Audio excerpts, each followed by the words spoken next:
Top quality और consistent performance के लिए सिर्फ सिल्वर पंप नाम याद रखना।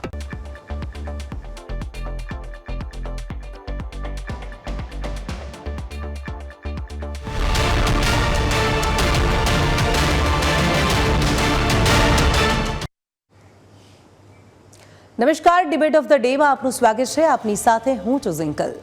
રાજ્યના રોડ રસ્તાની હાલત તો આપણે સૌ કોઈ જાણીએ છીએ. એક વરસાદ પડ્યો નથી અને ભૂવા પડવાના શરૂ. અમદાવાદ હોય, વડોદરા હોય, રાજકોટ હોય કે પછી સુરત, પરિસ્થિતિ એક સરખી જ છે. આ અગાઉ ન્યૂઝ કેપિટલ દ્વારા પણ અવારનવાર રાજ્યના રોડ રસ્તાઓને લઈ સવાલો ઉઠાવવામાં આવતા હોય છે અને થોડાક જ દિવસો પહેલા ન્યૂઝ કેપિટલે રાજ્યના તમામ વિસ્તારોમાં રોડ રસ્તાઓની શું પરિસ્થિતિ છે તે અંગે પણ એક અહેવાલ પ્રસારિત કર્યો હતો. હવે આ અંગે મુખ્યમંત્રીએ પણ ચિંતા વ્યક્ત કરી છે. મુખ્યમંત્રીએ આ મામલે તમામ અધિકારીઓને ટકોર કરી અને એટલું જ નહીં, રાજ્યના શહેરોને સર્વાંગી વિકાસ થાય અને નાગરિકોને અત્યાધુનિક તેમજ પાયાની સુવિધાઓ પૂરતા પ્રમાણમાં મળી રહે તે માટે રાજ્ય સરકાર દ્વારા કરોડોની ગ્રાન્ટની ફાળવણી પણ કરાઈ છે. ગાંધીનગર ખાતે યોજાયેલા મહત્વપૂર્ણ કાર્યક્રમમાં રાજ્યની મહાનગરપાલિકાઓ અને નગરપાલિકાઓને વિકાસ કાર્યો અર્થે કુલ 3,850 કરોડ રૂપિયાની માતબર રકમનું ચેક અર્પણ કરાયું. મુખ્યમંત્રીએ ચીફ ઓફિસર, પ્રમુખ, મેયર અને કમિશનરને સાઇટ વિઝિટ કરવા પણ ટકોર કરી હતી. તો મુખ્યમંત્રીએ અધિકારીઓને જૂના અને નવા કામોની સ્થિતિ ચકાસવાની પણ સૂચના આપી અને વરસાદથી રોડ પર પડતા ભૂવા મુદ્દે પણ ટકોર કરી. તેમણે અધિકારીઓને ભૂવા પડવાના કારણો શોધી અને કાયમી ઉકેલ લાવવાની સૂચના આપી. જ્યાં જરૂરી હોય ત્યાં જ આરસીસી રોડ બનાવવા પર ભાર મૂક્યો હતો. ટેકનોલોજી, પારદર્શિતા અને જવાબદારી સાથે કામ કરવા સૂચના આપી હતી. સ્વચ્છતા નહીં જળવાય તો ગ્રાન્ટ કાપવાની પણ મુખ્યમંત્રીએ ચેતવણી આપી હતી. મુખ્યમંત્રીએ શું કહ્યું તે પહેલા આપણે સાંભળી લઈએ. રોડ ઉપર ભૂવા પડે છે, ભૂવા, તો એના માટેનું પણ આયોજન થવું જોઈએ. અત્યારે ટેકનોલોજીનો ઉપયોગ કરીને કે ભાઈ ભૂવા પડવાનું કારણ શું, કે ભાઈ આપણે જે પણ જમીનની નીચે આવતી સગવડો અને એની ઉપરનું આપણું ધ્યાન, એ બેમાં ક્યાં આગળ વધારે ઓછું હોય એના કારણે આ તકલીફો પડતી હોય. અને એક કારણ કે ભાઈ મેનહોલ અને મેનહોલની આજુબાજુ મેનહોલ ઘણા બધા ઊંડા હોય છે એક તો, અને એ ચણતરની ઈંટોના કારણે હવે મને લાગે છે આપણે પેલા ગેસની પાઇપો બહાર કાઢતા તો એ બંધ કરી દીધી છે, એટલે એ પણ ગેસ અંદર બને ને એના કારણે ઈંટો ખવાઈ જાય અને જે પાણીના લીકેજ અને ધીમે ધીમે ભૂવાનું સ્વરૂપ ધારણ કરે. તો એનો પણ ઉપાય આપણે આજથી શોધવો જોઈએ અને ફરીથી એની ઉપર કામ થવું જોઈએ. રોડ બનાવવાના કીધા છે હવે બધા, એને નવા રોડ બધા આરસીસી ના કરો.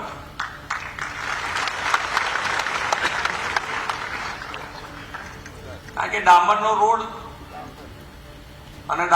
રોડ દર વર્ષે બનતા જતા હોય, એમાં 3 વર્ષ કે 5 વર્ષની ગેરંટી હોય, એટલે ગમે તે એક રોડ તો તૂટેલો તૈયાર થઈ જ ગયો હોય ચોમાસામાં. એટલે પછી એ તૂટેલો રોડ તો બૂમ પડાવે જ. મહાનગરપાલિકાની એક ઇમેજ બની ગઈ છે. મહાનગરપાલિકા એટલે નગરપાલિકાની બધાની વાત છે કે ભાઈ શહેરમાં ગમે તારે એક ડિપાર્ટમેન્ટ હજુ કંઈક હરખું કર્યું હોય ત્યાં બીજા ડિપાર્ટમેન્ટ વાળા પાછળ એને તોડવા તૈયાર બતાડી દે કે આ તો મારે રહી ગયું. એટલે એ ઇમેજમાંથી બી આપણે બહાર આવવું પડે. હવે એવું નહીં ચાલે. નહીં તો હવે તો તમારે કમિશનરથી માંડીને ચીફ ઓફિસરથી માંડીને બધાએ આનું ધ્યાન રાખવું પડે કે તમે જે નવું કામ શરૂ કરી રહ્યા છો એમાં કોઈ બીજા ડિપાર્ટમેન્ટનું કામ એની અંદર કરવાનું બાકી છે કે નહીં, કે જેના કારણે એ વસ્તુ ખોદવી પડે. રોડ નવો બનાવતા હોય તો ગટર લાઈન નાખી છે, પાણી લાઈન નાખી છે, જે નાખવાનું હોય એ બાકી હોય તો. કારણ કે હવે તમે આરસીસી ઉપર જતા હશો તો આ બધાનું ધ્યાન તમારે ખાસ રાખવું.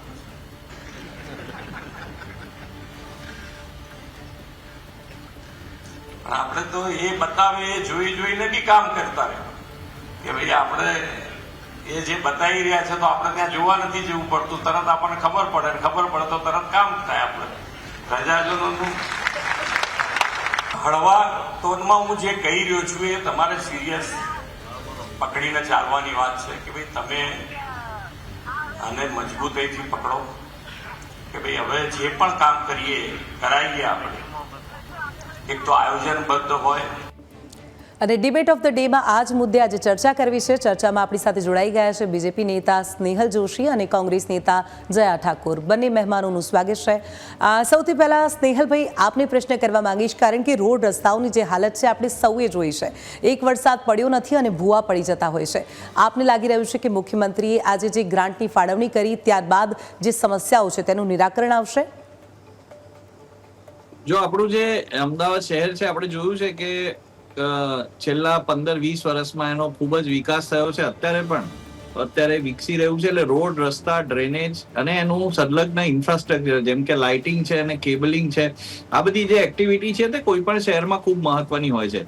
હવે ખાસ કરીને રોડની જો વાત કરવામાં આવે તો જે આપે કહ્યું કે પ્રશ્ન કે દરેક વખતે ચોમાસામાં કોક ભાગ, એટલે એવું નથી હોતું કે 2,500 કિલોમીટર થી પણ વધારે આશરે રોડ છે અમદાવાદ ને એની બાજુના બધી જગ્યાએ. તો એમાં એવું નથી કે બધી જગ્યાએ નુકસાન છે, પણ અમુક સ્પોટ એવા હોય છે કે જ્યાં પાણી ભરાય છે, ત્યાં આ ભૂવા દેખાય, જે આપના પણ બેકગ્રાઉન્ડમાં અત્યારે આપણે જોઈ રહ્યા છે. તો મને લાગે છે કે આ જ એવોઇડ કરવા માટે મુખ્યમંત્રીશ્રીએ ખૂબ જ મહત્વની આ પહેલ કરી છે કે આરસીસી ના રોડ બનાવવા એટલે જરૂરી છે કે આરસીસી ની ડ્યુરેબિલિટી આ બધામાં વધારે છે. આરસીસી ના રોડ પાણીની સામે પ્રતિકારકતામાં પણ ખૂબ વધારે છે કે જે ડામરના રોડ પ્રતિકારકતા એની શક્તિ પ્રમાણમાં ઓછી છે. એટલે રોડ, રસ્તા, ઇન્ફ્રાસ્ટ્રક્ચર આ બધું આપણે જયારે કરીએ છીએ, સાથે સાથે એમને એ પણ ખાસ ટકોર કરી છે કે જ્યારે સંલગ્ન બીજા ઇન્ફ્રાસ્ટ્રક્ચરના કામ હોય, જેમ કે ડ્રેનેજ હોય કે કેબલિંગ હોય કે ટેલિફોન લાઈન હોય, ઇન્ટરનેટ લાઈન હોય, આ બધું પણ પહેલેથી પ્લાનિંગ કરીને થવું જોઈએ. એટલે મહત્વનું છે કે આરસીસી ના રોડને તોડીને કરવું એ ખૂબ જ ડિફિકલ્ટ હોય છે. આની અંદર સમજો કે તમે કોન્ક્રીટના જે રોડ હશે એને તોડીને ફરીથી બનાવવા માટે એની ફિનિશિંગ ને વગેરે એ કરવું ખૂબ અઘરું હોય છે. એટલે એમને ખાસ કરીને ટકોર કરી અને એમને એક સાહજિક રીતે જ વાત કરી કે જે લોકો પણ આ કરે છે એ લોકો બધા ધ્યાન રાખે અને અત્યાર સુધી જે આપણને નાની મોટી તકલીફો થાય છે પ્રજાજનોને ખાસ કરીને, એ તકલીફો ના થાય. એટલે આરસીસી ના રોડની એમને વાત કરી છે કે આપણે જે પણ શહેરોમાં રોડ બનશે આરસીસી ના જ બનશે અને એને કેવી રીતે બનાવવા અને કેવી રીતે એને કામગીરી કરવી એના વિશે પણ એમને જે માર્ગદર્શન આપ્યું છે તે ખૂબ મહત્વપૂર્ણ છે. મને લાગે છે કે આપણે આગામી સમયમાં આરસીસી ના રોડ શહેરોમાં જોઈશું. એની સાથે સાથે પ્લાન્ટ ઇન્ફ્રાસ્ટ્રક્ચર પણ આપણને જોવા મળશે. જી બિલકુલ. આપણી સાથે કોંગ્રેસ નેતા જયાબેન પણ અત્યારે જોડાયેલા છે. જયાબેન, જે ગ્રાન્ટનો પ્રશ્ન હતો તે સોલ્વ થઈ ગયો છે, કરોડોની ફાળવણી થઈ છે, પરંતુ આપને લાગી રહ્યું છે કે આ જે કરોડોના નાણાં છે તે યોગ્ય જગ્યાએ ઉપયોગમાં લેવામાં આવશે? કારણ કે આ અગાઉ પણ અનેકવાર આવી ગ્રાન્ટની રજૂઆત થતી હોય છે, ગ્રાન્ટની ફાળવણી થતી હોય છે, પરંતુ રોડ રસ્તાની જે હાલત છે જેમની તેમ હોય છે. શું કહેશો? જી જિંકલબેન, નમસ્કાર. જે અત્યારે બીજેપીના નેતા મારા ભાઈ શ્રી સ્નેહનભાઈ જોશીએ જે વાત કરી અત્યારે વિકાસની, સર્વપ્રથમ તો એ જણાવી દઉં કે સત્તા પક્ષનું એક જ કોમન સૂત્ર છે કે વિકાસ, પણ વિકાસ કોઈ છે નહીં. હકીકતમાં જોવા જઈએ તો અત્યારે ગુજરાત એ મોડલ સ્ટેટ નહીં પણ એ ખાડારાજ અને ભ્રષ્ટાચારનું મોડલ બની ગયું છે. અત્યારે જ્યાં જુઓ ત્યાં ખાડા જોવા મળે છે. હકીકતમાં જોવા જઈએ તો જો ડામરના રોડ બનાવવામાં આવતા હોય તો ડામરના રોડની અંદર કેવું છે કે 5 થી 7 વર્ષથી ગુણવત્તાયુક્ત રોડ બનવામાં આવે તો 5 થી 7 વર્ષ સુધી રોડ ટકી શકે છે. પણ અત્યારે જે કરોડોની ગ્રાન્ટોની જે વાત કરવામાં આવી રહી છે માત્ર કાગળ ઉપર હોય છે. હકીકત લેવલે કે જે મૂળ લેવલે કોઈ પણ પ્રકારનું કામકાજ થતું નથી. એ વિકાસ છે માત્ર જે નેતા, એમના મળતિયા, એજન્સીઓ, કોન્ટ્રાક્ટરો કે જે કંઈ એમના મળેલા હોય એમનો જ વિકાસ થાય છે. હકીકતમાં કોઈ પણ જગ્યાએ વિકાસ થતો નહીં. પ્રજાના ટેક્સના પૈસાનો મોટા પાયે ભ્રષ્ટાચાર અને વેડફાવ થાય છે આની અંદર. બિલકુલ. સ્નેહલભાઈ, મુખ્યમંત્રીએ જે વાત કરી તેમાં તેમણે આરસીસી રોડ બનાવવા પર ભાર મૂકવાની વાત કરી છે કે ડામરના રોડની જગ્યાએ આરસીસીનો રોડ બનાવવામાં આવે. હવે આ બંને રોડની જો સરખામણી કરવામાં આવે, ડામરનો રોડ અને આરસીસીનો રોડ, આપના મતે કયો રોડ વધુ મજબૂત રહેશે? જો આમાં સ્વાભાવિક રીતે કે આપણે કોઈ પણ જે ઇન્ફ્રાસ્ટ્રક્ચરનું કામ હોય તો એમાં ટેકનોલોજીકલ એડવાન્સમેન્ટ થતું હોય છે. વર્ષો પહેલાથી ડામરના રોડ જે છે તે બનતા આવ્યા પછી ક્રમશઃ ભારતીય જનતા પાર્ટીની સરકાર આવી 2014માં જેટલા રોડ બનતા હતા, ત્યારબાદ આખા દેશમાં લગભગ એના કરતા 3 ગણા રોડ બનવા માંડ્યા. એટલે આશરે 11 કિલોમીટર જેવા બનતા હતા, પછી 30 કિલોમીટરની નજીકના રોડ અત્યારે આખા ભારત દેશમાં બને છે. એટલે ધીરે ધીરે ટેકનોલોજીકલ એડવાન્સમેન્ટ પણ છે અને રોડની અંદર હવે આપ જોશો તો પ્લાસ્ટિક વેસ્ટનો પણ ઉપયોગ થાય છે. કોન્ક્રીટનો જે ડામર છે એની સાથે સિમેન્ટનો પણ ઉપયોગ થતો હતો. એ રીતે અલગ અલગ તબક્કાવાર આ બધું કામગીરી જે છે તે થતી હોય છે. એટલે મને એવું લાગે છે કે કોન્ક્રીટના રોડ સ્વાભાવિક છે કે ખૂબ જ મહત્વના છે અને કોન્ક્રીટના રોડ જે આગળ જતા આપણા શહેરો માટે ખાસ કરીને એની ગુણવત્તા વધારે સારી છે. અને મારે એક બીજી પણ વાત કહેવી છે કે જ્યારે પણ આવી કોઈ વાત આવે તો ભારતીય જનતા પાર્ટી ને કોંગ્રેસની અંદર જે બેને વાત કરી કે ખવાઈ જાય છે, આ થાય છે, એ બધા એમને જે રાજકીય આક્ષેપો કરે એનાથી ઉપર ઉઠીને આપણે એટલે વાત કરવી જોઈએ કે આ લોકોની ભલમનશાહી ને ભલાઈ અને સુખાકારી માટેનું આ કામ છે. એટલે એની અંદર આપણે સૌએ, જેમ કે બેનને પણ ખ્યાલ હશે કે અમદાવાદ શહેરમાં છે અમે, તો અમદાવાદમાં પણ ઘણી બધી જગ્યાએ એમના ચૂંટાયેલા પ્રતિનિધિ હશે, તો શું એ લોકોએ કામ કર્યું, શું એ લોકોના ત્યાં કામ થયું કે નહીં? એટલે મને એવું લાગે છે કે દરેક રાજકીય પક્ષ જ્યારે જનતાની વાત આવે, ઇન્ફ્રાસ્ટ્રક્ચર, રોડ રસ્તા કે જે રોજે રોજ એમને જે જરૂર પડે છે જનતાને, આપણે ઘરેથી નીકળીએ તરત જ આપણે વાહન સાથે રોડ ના સંપર્કમાં આવીએ છીએ અને લગભગ આખા દિવસ દરમિયાન ઘણા બધો સમય આપણે રોડ ઉપર અલગ અલગ વિસ્તારોમાં વિતાવીએ છીએ કામના લીધે કે એક જગ્યાએથી બીજી જગ્યાએ જવા.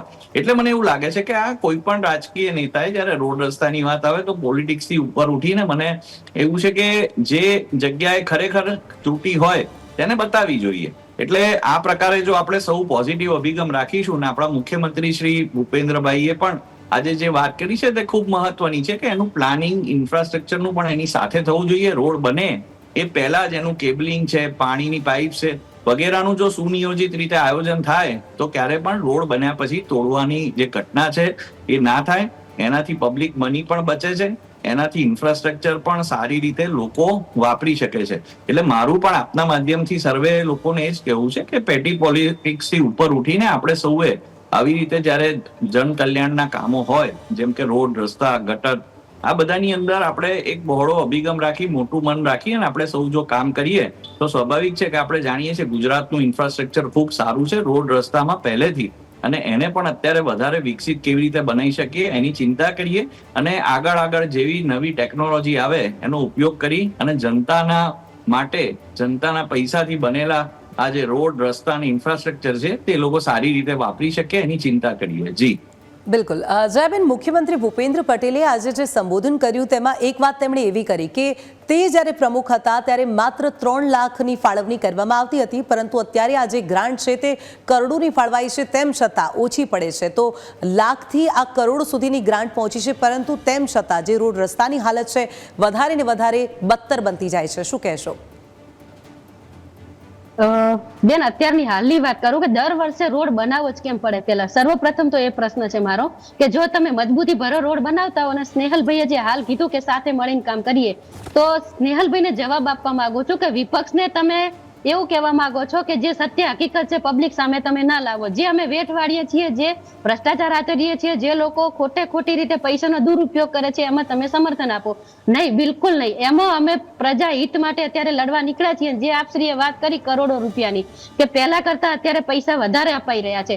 તો અત્યારે હાલ હું પાટણ જિલ્લામાંથી બોલું છું. જો રાધનપુરની જ વાત કરવા જઈશ તો રાધનપુરની અંદર વર્ક ઓર્ડર અમારે અપાઈ ગયો હતો. અને વાત કરીએ પેવર બ્લોક જે આવે છે બેન, પેવર બ્લોક એ વોકવે માટે હોય છે અને એ પેવર બ્લોકનું કામ 2.5 કરોડ રૂપિયાનું કામ રાધનપુર નગરપાલિકાના અણઆવડતના હિસાબે અને ચીફ ઓફિસર, એન્જિનિયર અને પાલિકા પ્રમુખ સત્તાપક્ષ સૌએ સાથે મળી 2.5 કરોડ રૂપિયાનું કામ જાહેર રોડ બનાવવા માટે પેવર બ્લોક આપી દીધા. હવે એ તાત્કાલિક પેવર બ્લોક એક જ વરસાદમાં ધોવાઈ ગયા. હજુ નવું બિલનું ચૂકવણું થયું નથી, હજુ રોડ પૂરો પણ થયો નથી અને હજુ તો 15 દિવસની અંદર એ રોડ ધોવાઈ ગયો છે, આખા બ્લોક તણાઈ ગયા છે, આનું ચૂકવણું થયું નથી. 2.5 લાખ રૂપિયા કોના ખિસ્સામાં જશે? એ કોને, કઈ એજન્સીને લાભ કરાવવા કે કયા કિસ્સા ભરવા માટે આપ્યો? અને સાથે સાથે એ વાત ત્યાં પૂરી નથી થતી બેન. એની અંદર એ લોકોએ ચાલુ કામની અંદર એ જે વર્ક ઓર્ડર આપ્યો હતો એનો રીટેન્ડરિંગ પ્રક્રિયા પણ કરી નથી અને બારોબાર સીધું બીજી એજન્સીને કામ આપી અને એ જે પેવર બ્લોકનું કામ હતું એની ઉપર રાતોરાત 24 કલાકમાં સીસી રોડનું કામકાજ ચાલુ કરી દીધું છે. એટલે મતલબ જે અત્યારે સત્તા પક્ષ છે એમની મનમાની ચલાવી રહ્યું છે, કોઈ પણ પબ્લિક હિત માટે વિચારતું નથી. હાલની અંદર આપ રાધનપુરની અહીં જોઈ શકો, હાલ અત્યારે જે વાગ્યા છે, કેટલો સમય થયો છે, 5:30 જે થવા થયા છે, અત્યારે હાલ પણ આપ જોઈ શકો છો મીડિયાના માધ્યમથી કોઈ બી આપણા એન્કર દ્વારા કે અત્યારે પણ મોટા પાયે ભ્રષ્ટાચાર રાધનપુરમાં ચાલુ છે. બિલકુલ. સ્નેહલભાઈ, મુખ્યમંત્રીએ હળવા અંદાજમાં કરેલી વાત હતી, પરંતુ તેમણે કહ્યું કે આને ગંભીરતાથી લેવા સૂચન છે. તેમને પણ ક્યાંક લાગી રહ્યું છે કે જે અધિકારીઓ છે તે કામ નથી કરતા, અને એટલે જ આજે તેમણે સૂચન કર્યું અને તમામ અધિકારીઓને ટકોર પણ કરી છે. ચોક્કસપણે એક મુખ્યમંત્રી તરીકે એમની જે ફરજ છે અને ચોક્કસપણે એમને પણ જે ચિંતા કરી છે તે ખૂબ જરૂરી છે, કારણ કે છેલ્લે તો આ ગુજરાતની જનતાને લગતી વાત છે. અને એમને જે પણ વાત કરી કે આ જે વસ્તુ છે તે ખૂબ જ ગંભીરતાથી લેવી જોઈએ, કારણ કે ખાસ કરીને એમને ટકોર એ પણ કરી કે પહેલા આપણે ડામરના રોડ બનાવતા હતા, હવે આપણે આરસીસી ના રોડ જયારે બનાવીશું ત્યારે આ બધું જે છે તે ખૂબ જરૂરી છે. અને આ જે ચિંતા છે તે અમારે દરેકે દરેક જનપ્રતિનિધિ કરે છે. અમારા જનપ્રતિનિધિ દરેક જગ્યાએ રોડ, રસ્તા, ઇન્ફ્રાસ્ટ્રક્ચરનું કામ હોય ત્યારે તે પોતે હાજર રહી અને બધું બરાબર થાય છે કે નહીં, કોન્ટ્રાક્ટ પ્રમાણે થાય છે કે નહીં, એ બધી ચિંતા કરે છે. બેન જે આક્ષેપ કરે છે એ આક્ષેપમાં કોઈ પણ તથ્ય નથી. જો કોઈ પણ જગ્યાએ આટલું એમના કહેવા પ્રમાણે જો ભ્રષ્ટાચાર થતો હોય તો એ ચોક્કસપણે અરજી કરે. અને હું તો એમ કહું છું કે હું પણ એમની સાથે જોડાવા તૈયાર છું. કોઈ પણ પાર્ટીનો કોઈ પણ વ્યક્તિ કે કોઈ પણ અધિકારી જો ભ્રષ્ટાચાર કરતો હોય તો આપણે સૌએ નાગરિક તરીકે એનો વિરોધ કરવો જ રહ્યો. પણ આ જ વસ્તુને એ જે ખોટી રીતે અહીંયા પ્રસ્તુત કરીને ભારતીય જનતા પાર્ટીને દોષ આપવાનો જે પ્રયાસ કરે છે તે એટલે નિષ્ફળ જાય છે કે છેલ્લા કેટલાય વર્ષોથી જનતા પણ જાણે છે અમે લોકો જનતાની વચ્ચે, જનતાની સાથે રહીને કામગીરી કરીએ છીએ. અને જેમ મુખ્યમંત્રી શ્રીએ કીધું કે આ વાતને ખૂબ જ સિરિયસલી લોકો લે છે ને આગામી સમયમાં પણ અમે ખૂબ જ આને સિરિયસલી લઈ અને આ જ દિશામાં સારી રીતે કામ થાય, એક પણ પૈસાનો વ્યય ના થાય અને લોકોના કામ જે છે તે ખૂબ સારી રીતે થાય એની ચિંતા દરેક સ્તરે કરે છે અને કરતા રહીશું. અને આ એક ખૂબ સારી વાત છે કે હવે આપ જશો તો અમદાવાદ, બરોડા, સુરત, રાજકોટ એવા અનેક શહેરોમાં આપણને જ્યારે આરસીસી ના રોડ મળશે તો એક તો એનો જે દેખાવ છે, એની જે લેવલિંગ છે એમાં પણ ઘણો ફરક હોય છે, એની ગુણવત્તા પણ ખૂબ સારી હોય છે, એને અંદર જે મટીરિયલ વપરાય છે એ પણ જે છે તે વરસાદ માટે વરસાદની પ્રતિકારકતા એની અંદર ખૂબ વધારે સારી હોય છે. એટલે આ બધું જ જોતા અને ઓલરેડી બધા જ શહેરોમાં ખૂબ સારી રીતે બીજા બધા ઇન્ફ્રાસ્ટ્રક્ચર જે ડેવલપ થઈ રહ્યા છે તેની સાથે સાથે આ આરસીસી રોડ જે છે તે પણ ખૂબ સારી રીતે કરશે. એટલે મારે એ જ કહેવું છે કે પ્રતિપક્ષના લોકોને કે આ પ્રકારના લોલા આક્ષેપો છોડી અને જનતાની સાથે રહીને જો કામગીરી કરવામાં આવે તો જેને જેને તકલીફ છે એ તકલીફો દૂર થાય. કારણ કે હું એમ નથી કહેતો કે અમે 100% બધું કરી શક્યા છે. ક્યાંક ક્યાંક એવી નાની જગ્યા હોય જ્યાં ત્રુટી રહી ગઈ હોય, કોઈ જગ્યાએ કોઈ ટેકનિકલ કારણસર કામગીરીમાં કદાચ મોડું થયું હોય તો આવી કોઈ પણ વાત છે તો એ ખૂબ જ પોઝિટિવ માધ્યમથી, પોઝિટિવ રીતે જો કોઈ પણ વ્યક્તિ જે પ્રતિનિધિ છે, જનપ્રતિનિધિ એની સાથે લઈ જાય છે તો તેની અંદર તેનું નિવારણ 100% થાય છે. અને એવી હું આપના માધ્યમથી ગુજરાતની જનતાને ખાતરી આપું છું અને ખાસ કરીને શહેરીજનોને કે હવે એનું જે ઇન્ફ્રાસ્ટ્રક્ચર છે તે અત્યાર કરતા પણ ખૂબ સારી રીતે ડેવલપ થશે. જી બિલકુલ. જયાબેન, જે પ્રકારે સ્નેહલભાઈએ વાત કરી કે વિપક્ષ દ્વારા માત્ર આક્ષેપો કરવામાં આવે છે, આ જે સમસ્યા છે ઘણી ગંભીર છે અને જે ગ્રાન્ટની ફાળવણી કરવામાં આવી છે કામગીરી ખૂબ સરાહનીય છે. આપની પાસે આ સમસ્યાનું કોઈ નિરાકરણ છે કે કેમ? જી સ્નેહલભાઈનો હું જવાબ ચોક્કસ આપીશ કે જે વાત કરી, પ્રથમ તો સત્તા પક્ષ કોઈ પારદર્શિકતા રાખતું નથી.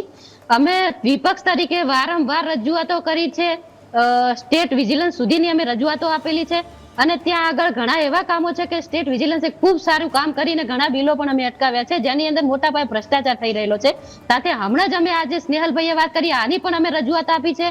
અમારા રાધનપુર નગરપાલિકાની અંદર જે અમે અત્યારે કામકાજ છે એને રોકવા માટે કે અટકાવવા માટે જઈએ ત્યારે એ લોકો સીધું કહે છે કે તમે લેખિત આપો. લેખિત આપીએ તો લેખિતના અનુસંધાને જે અધિકારીઓ છે, એન્જિનિયર છે, ચીફ ઓફિસર છે, ક્યારે રૂબરૂ વિઝિટમાં જતા નથી. સૌની મીઠી નજર અને મીઠી રહેમ નજર હેઠળ આ બધું તમામ પ્રકારનું કામ થાય છે. બેન, પારદર્શિકતા કોઈ પણ પ્રકારની કરવામાં આવતી નથી અને જે કામ ચાલતું હોય ત્યાં આગળ સાઇન બોર્ડ લગાવવામાં આવે છે, પણ હકીકતમાં જોવા જઈએ તો સાઇન બોર્ડ કોઈ જગ્યાએ હોતું નથી કે જેની અંદર કોન્ટ્રાક્ટરનું નામ હોય છે, ખર્ચ નિર્માણ હોય છે, તારીખ, ગેરંટી અને સમય મર્યાદા આપવામાં આવતી હોય છે.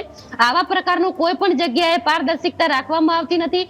એમની જે મનમાની થાય એ રીતના જ કામો હલકી ક્વોલિટી વાળા કરે છે, ત્યારે એ લોકોએ અત્યારે જે ખાડા બુરાણ કરવું પડે છે. જો ખરેખર તમે મજબૂતી વાળા રસ્તાઓ બનાવ્યા હોય અને કરોડો રૂપિયાની ફાળવણી જો તમે કરી છે, તો એ કરોડો રૂપિયા જો સાચા કામમાં નિષ્ઠાથી તમે વપરાશ કરતા હો તો પારદર્શિકતા વિપક્ષ સાથે કેમ નથી રાખતા? વિપક્ષથી તમે બધું છુપાવો છો કેમ? કોઈ પણ જાતની માહિતી તમે આપતા નથી. કોઈ પણ જાતનું અમે ત્યાં જઈ અને વિરોધ કરીએ તો માત્ર વિરોધ પૂરતું સમજીને થોડા વાર માટે અમને દિલાસો આપી દે છે કે થઈ જશે. હકીકતમાં એ કામ પૂરું પણ થઈ જાય છે, એના બિલના ચૂકવણા પણ થઈ જાય છે, પણ જે સચોટ કામ થવું જોઈએ એ રોડ 15-20 દિવસ પણ ટકતો નથી બેન. આવા ઘણા કિસ્સાઓમાં અમે લેખિત પણ આપેલું છે. જી સ્નેહલભાઈ, જયાબેન દ્વારા જે આક્ષેપો કરવામાં આવી રહ્યા છે કે કામમાં પારદર્શિતા રાખવામાં નથી આવતી, જે કામગીરી છે તે છુપાવવામાં આવે છે, સાથે જ તેમણે અગાઉ એમ પણ કહ્યું કે અધિકારીઓ દ્વારા જે મલાઈ ખાઈ લેવામાં આવે છે, જે વચેટિયાઓ છે તે ક્યાંક મલાઈ ખાય છે. શું કહેશો? જો આમાં હું ફરીથી કહું છું કે ભ્રષ્ટાચાર જે છે તે કેન્સર જેવો રોગ છે, આખા સમાજની અંદર જ્યાં જ્યાં પણ ફેલાય છે. તો આપણી એક જવાબદારી છે કે આપણે એને રોકીએ. અને જો બહેને કે કોઈ પણ નાગરિકે આ પ્રકારે ભ્રષ્ટાચારને સામે જો કર્યું હોય તો એવા નાગરિકને સૌ અભિનંદનને પાત્ર છે. પણ આની રાજકીય રીતે આની પ્રસ્તુતિ કરવી, રાજકીય રીતે લાભ લેવા માટે આ બધી વાત કરવી, એ જ્યારે કોંગ્રેસના લોકો કરે છે ત્યારે એ લોકો સફળ નથી જતા. એટલે આની અંદર કોઈ પણ પ્રકારે એ લોકો ભારતીય જનતા પાર્ટીને દોષ આપવાની વાત કરે છે. એમને પોતે જ કહ્યું કે ઘણા બધા એમની જે અરજીઓ છે એના આધારે એક્શન પણ લીધા છે. એટલે ક્યારે પણ કોઈ વ્યક્તિ ગુજરાતની અંદર જે ગેરકાયદેસર કામ કે કોઈ પણ પ્રકારનું ભ્રષ્ટાચાર થાય છે તો એની અંદર એક્શન તો લેવાય છે. એ તો આપણા વિપક્ષના બહેને પણ આપની ચેનલના માધ્યમથી કીધું. એટલે એક વસ્તુ એ સારી છે. હવે જયારે એક્શન લેવાય છે ત્યારે ન્યાયપાલિકા નિર્ણય લે છે કે જે પણ વ્યક્તિ છે તે દોષિત છે કે નહીં. એટલે જયારે ગુજરાત સરકારની વાત આવે તો ગુજરાત સરકાર આવા કોઈ પણ પ્રકારના લોકોને ક્યારેય પણ પ્રોત્સાહન આપતી નથી. અને આપણે જોયું છે કે આવા ઘણા બધા અધિકારીઓને સસ્પેન્ડ પણ કર્યા છે. અને ખૂબ જ મોટા રેન્કના અધિકારીઓને પણ જો ભ્રષ્ટાચારમાં લિપ્ત કોઈ દેખાય તો આપ છેલ્લા 5-10 વર્ષનો રેકોર્ડ કાઢજો. અનેક જે અધિકારી છે એમને સસ્પેન્ડ કર્યા છે અને ઘણા બધાએ નિવૃત્તિ લીધી છે. એટલે આ રીતે એ જરૂરી છે કે ભ્રષ્ટાચાર સામે આપણે લડતા રહીએ. અને સાથે સાથે જે રોડ રસ્તા ઇન્ફ્રાસ્ટ્રક્ચરની જે મેં વાત કરી તો ચોક્કસપણે અમદાવાદ છે, બરોડા છે અને જે શહેરો છે આપણા બધા ગુજરાતના, એની અંદર અત્યારે જે વસ્તીનો વધારો થઈ રહ્યો છે, જે વ્યવસાયના વધારો થઈ રહ્યો છે, જે વિકાસ થઈ રહ્યો છે, તો ચોક્કસપણે એના આધારે જ્યાં જ્યાં પણ ઇન્ફ્રાસ્ટ્રક્ચર બનશે તો એ વધુ ચીવટથી, વધુ પ્લાનિંગથી, વધુ સમન્વયથી ને બધા ડિપાર્ટમેન્ટ્સની સાથે એક જાતની સિંક્રોનિસિટીથી બનશે. એટલે આ પ્રકારે આરસીસી ના રોડની અંદર કંઈ પણ તકલીફ હોય તો એ તોડવો બહુ અઘરો છે, આપણે સૌ જાણીએ છીએ. જે આપણા મુખ્યમંત્રીશ્રીએ પણ એક ખૂબ જ સરળ અને સીધી ભાષામાં ટકોર કરીને એક વાત કરી છે. હું તો એમ કહું છું કે આ એમને એક આદેશ અને સૂચના આપી છે કે દરેક ચૂંટાયેલા પ્રતિનિધિના અધિકારીઓને કે તમારે સૌએ સતર્કતાથી રહેવું પડશે, વધારે સતર્કતાથી કામ કરવું પડશે. એટલે ચોક્કસપણે જેમ ચિંતા એમને વ્યક્ત કરી છે એ છેક નીચે સુધી અમારા જનપ્રતિનિધિ લઈ જશે. અને મને આશા છે કે અધિકારીઓ પણ આ જ રીતે એમનું જે વાત છે, જે એમને ટકોર કરી છે, એનું પાલન કરીને આગામી સમયમાં વધુ ચીવટથી અને વધુ સારી રીતે એકબીજાની સાથે સંકલન કરી અને આ ટીપી સ્કીમ્સના રોડ અને આગળનું જે ડેવલપમેન્ટ છે એ કરશે. જી બિલકુલ. જયાબેન, સીએમએ જે ચિંતા વ્યક્ત કરી છે તે ખૂબ મોટી બાબત છે અને જે સમસ્યા છે તેમના વિશે તેમને ખ્યાલ છે અને એટલે જ તેમણે ફાળવણી કરી છે તેમ સ્નેહલભાઈનું કહેવું છે. સાથે જ તેમણે જે વાત કરી સ્નેહલભાઈએ કે અધિકારીઓ વિરુદ્ધ કાર્યવાહી પણ કરવામાં આવી છે. શું કહેશો? સ્નેહલભાઈ જે વાત કરી રહ્યા છે, સ્નેહલભાઈને હું આમંત્રણ આપું છું રાધનપુર આવવા માટે. કે આખો રાધનપુર અત્યારે ખાલી બસ સ્ટેન્ડ જવા માટે તમે એક સારો મને રસ્તો બતાવો તો મીડિયાના માધ્યમથી જાહેરાત કરું છું. વિપક્ષ તરીકે હું પોતે સદસ્ય છું ચૂંટાયેલી અને તમને જાહેરાત કરું છું કે તમને 1 લાખ રૂપિયા હું જાહેરમાં ઇનામ આપીશ કે જો એક પણ રસ્તો તમે ત્યાં બજારમાં જવાનો સારો રોડ રસ્તાનો બતાવો કે કઈ જગ્યાથી કોઈ 4 વ્હીલ જઈ શકે છે.